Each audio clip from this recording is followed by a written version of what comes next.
Fala galera, tudo bem? Vamos fazer os comentários da UFGD, Vestibular Ingresso 2020, porém ele aconteceu agora em dezembro de 2019, tá? A primeira questão é uma questão de bioenergia, vai falar sobre a fotossíntese. Na questão letra A, fala que a fotossíntese é realizada somente por plantas. Nós temos representantes do reino Monera também que fazem fotossíntese. A letra B fala que os organismos que realizam fotossíntese possuem somente células procariontes. Plantas possuem células eucariontes. Tá errada também. A letra C tá certa, fala que a organela fundamental para o processo fotossintético é o cloroplasto. Na D, fala que na fotossíntese, no final de cada ciclo, são liberados 6 moléculas de dióxido de carbono, que é o CO2. Na verdade, o que é liberado é oxigênio e é absorvido CO2. E na letra E, fala que os organismos que realizam fotossíntese são heterotróficos. Então, uma questão bem conceitual, né? Quem realiza fotossíntese são seres autotróficos, tá? Questão C. Na 2, é uma questão que fala sobre cadeia alimentar e teia alimentar. Na letra A, fala que a palha é consumidor. Palha é planta, planta, produtor. Na B, fala que dentre as espécies citadas no trecho, não há possibilidade de se estabelecer uma teia alimentar. Quando a gente coloca palha, grilo, barata, aranha, sapo e rato, que são os seres vivos citados no exercício, a gente vê diferentes possibilidades de fazer uma cadeia alimentar, ou seja, diferentes fluxos de energia. E isso a gente chama de teia alimentar. Então, a B também está errada. Na letra C, fala que a palha, barata, aranha e grilo estão no mesmo nível trófico. Palha é produtor, então não está no mesmo nível trófico. Já a D e a E, elas estão bem parecidas, porém, aqui na D fala que rato, sapo, grilo e aranha estão no mesmo nível trófico. E na E fala que esses animais não estão no mesmo nível trófico. E quando a gente fala de grilo, ele é herbívoro, ele se alimenta de plantas, então ele é consumidor primário.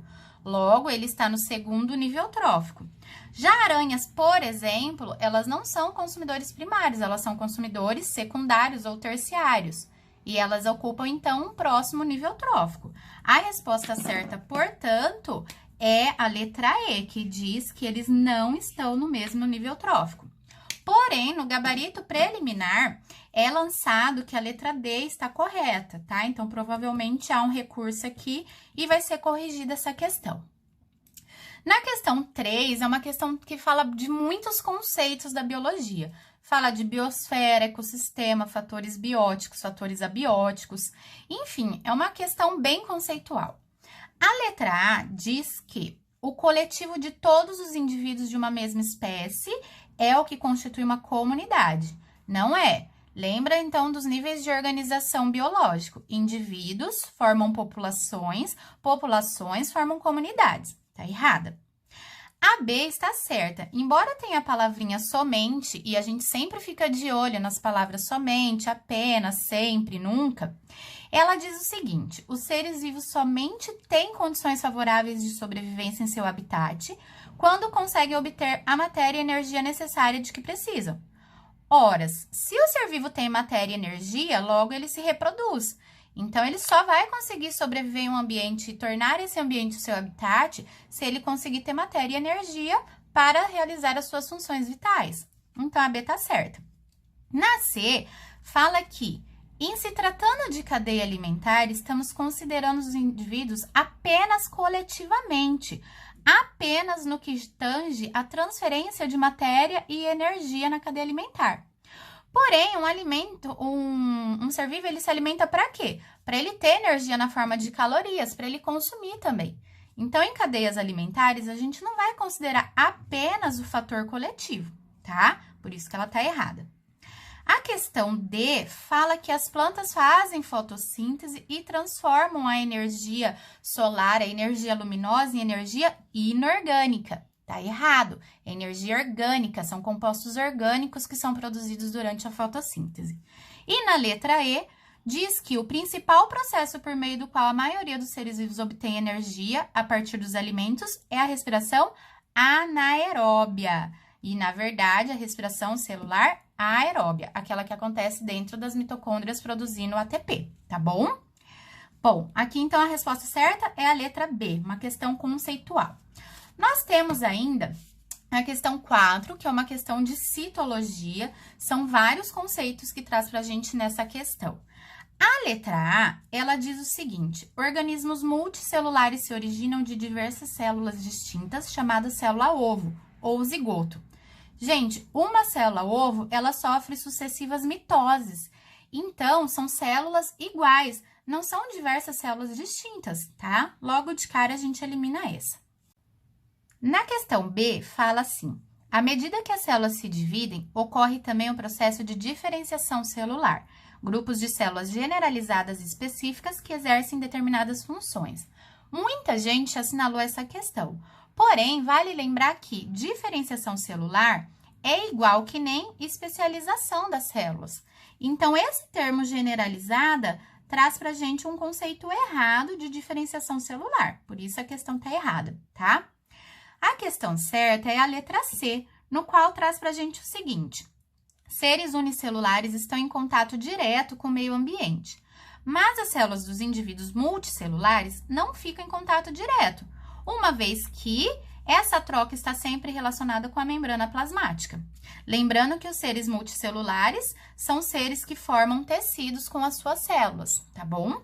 Então, essa é a questão que a gente assinala.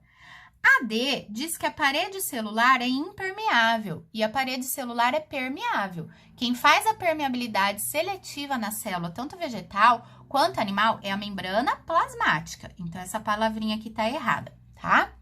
E na questão E, diz que existem, no entanto, proteínas com função transportadora na membrana plasmática, localizadas na única camada de fosfoproteína.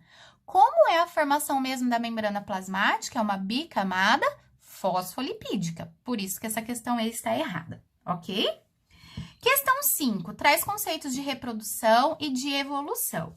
A questão A está certa, diz que reprodução sexuada, as diferenças entre os descendentes de seus pais não se devem apenas ao fato de ser o descendente formado por meio do material recebido dos dois, mas também pelas possíveis mutações sofridas pelos pais. Perfeita. Na questão B, diz que como resultado dessas modificações na herança genética, ou seja, das mutações que acontecem, observa-se que os indivíduos de uma mesma população são todos idênticos. Ora, se acontecem modificações, não somos idênticos, né? E isso é fato. Os indivíduos de uma mesma população possuem características únicas, tanto é que isso é dado pelo crossing over durante o processo de meiose na formação dos gametas, tá? Então, indivíduos que são da mesma espécie não são idênticos, a não ser que sejam gêmeos. Letra C. Os indivíduos com menor chance de sobreviver são os que têm mais chances de se reproduzir. Não, né, gente? Eles se reproduzem mais, eles teriam maior chance de sobreviver. Tá errada.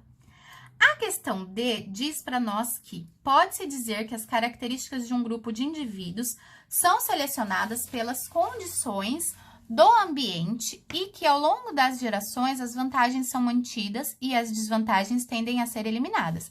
Esse processo é o que a gente chama de seleção natural, Darwin. E aqui traz pra gente evolução natural, por isso tá errada. E na letra E fala do conceito de seleção natural, porém não é esse conceito. O que a gente entende como seleção natural? O que ele descreveu pra gente na questão D, né? Que os organismos com vantagens no ambiente, eles são selecionados naturalmente. E esse conceito que ele traz na E pra gente é um conceito de especiação, tá? Última questão, questão 6, traz pra gente uma questão de ecologia também, alguns conceitos relacionados a desequilíbrio ambiental. Questão A tá certíssima, sem sombra de dúvidas, fala que quando interferimos no meio ambiente de forma agressiva, como, por exemplo, desmatando, queimando ou poluindo, ocorrem modificações que denominamos de desequilíbrio ambiental. Perfeito?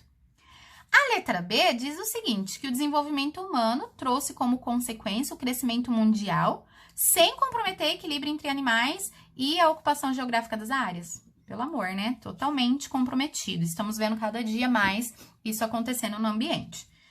E a C fala que o crescimento urbano é cada vez menor e mais lento. Tá errada também. As outras alternativas trazem para a gente o seguinte: na D, mesmo quando os recursos naturais como a água e o solo são inadequadamente utilizados, não ocorrem contaminações. Não, né, gente? Se está sendo inadequadamente utilizado, ocorre contaminação. E a E tem uma inversão no conceito, porque ele fala que é importante não confundir aquecimento global com efeito estufa, embora sejam interligados. O efeito estufa é um processo físico pelo qual a presença dos gases atmosféricos mantém a temperatura da Terra em maior equilíbrio do que teriam caso estivessem ausentes. Até aqui, tá certo. Porém, aqui no finalzinho, ele diz que o efeito estufa é consequência do aquecimento global. Na verdade, é o inverso, tá? O aquecimento global, ele é consequência do efeito estufa, né? Associado ainda à queda na camada de ozônio, a diminuição da camada de ozônio e os buracos que a gente tem visto na mesma. Embora, vale lembrar que o buraco na camada de ozônio, ele já tem diminuído, tá? Ele era maior e hoje a gente já tem uma diminuição nesse buraco de ozônio, principalmente pela queda no uso de CFC, pela proibição do uso desse componente que destruía a nossa camada de ozônio. Beleza, gente? É isso aí. Até a próxima. Beijinhos para vocês. Deixem seus comentários e dúvidas e sugestões aí. Até mais!